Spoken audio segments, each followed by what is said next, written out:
My name is Doug, and I'm here to speak with you today about the mentoring program that will be in place at Hartford College.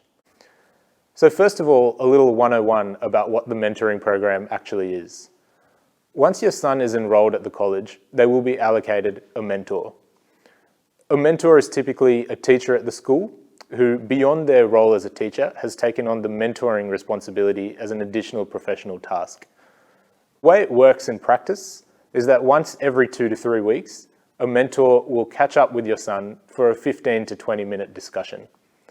The discussions are purposeful in nature, and they tend to focus on 2 things.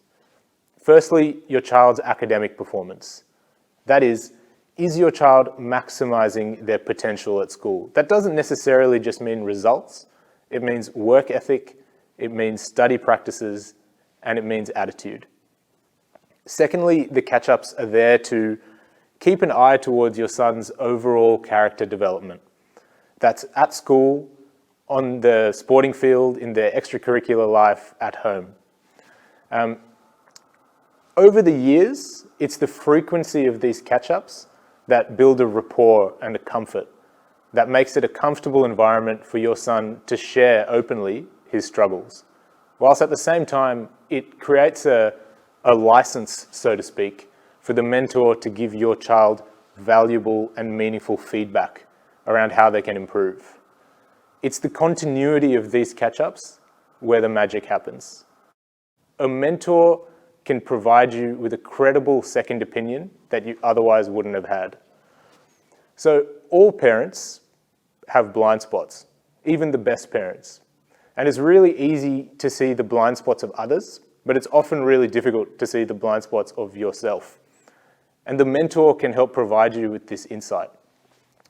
Looking back on my own parents, who were by no means absent from my childhood and had no shortage of attention for me, the mentors helped provide them with guidance that they would have found challenging to find elsewhere.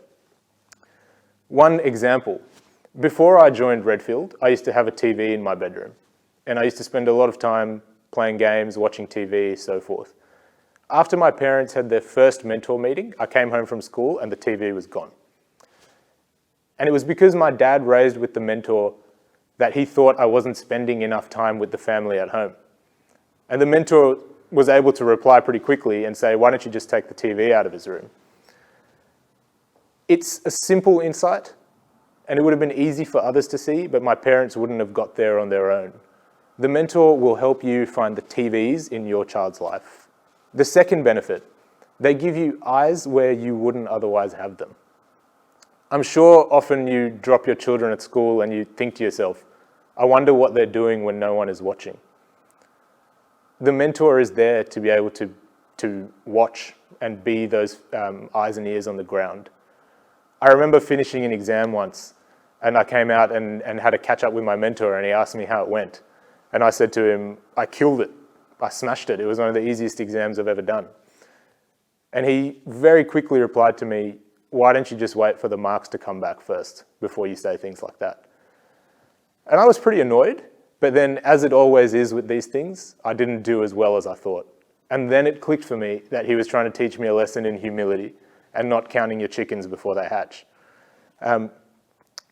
It's one of those moments where my parents wouldn't have been able to be there to tell me that, but it's the right comment at the right time in the right place that makes all the difference, and the mentor is there to be able to provide that.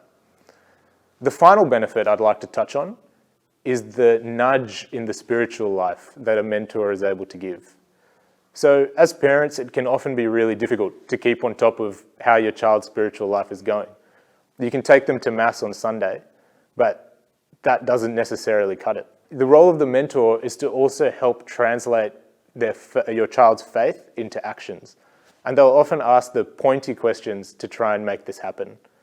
Some of the questions I remember my mentor asking me, for example, he'd say, you said you went to a birthday dinner for your mum, which you loved, but do you sometimes eat the food that you don't like and offer that up as prayer? You said that your dad does gardening on the weekend. How often are you out there lawn mowing with him as an act of service? You said that you did well in a test. What are you doing to try and help your classmates do better? These are the questions that a mentor is there to ask and it can help try to kind of make the spiritual life real and accessible. Those are the three benefits I wanted to talk about.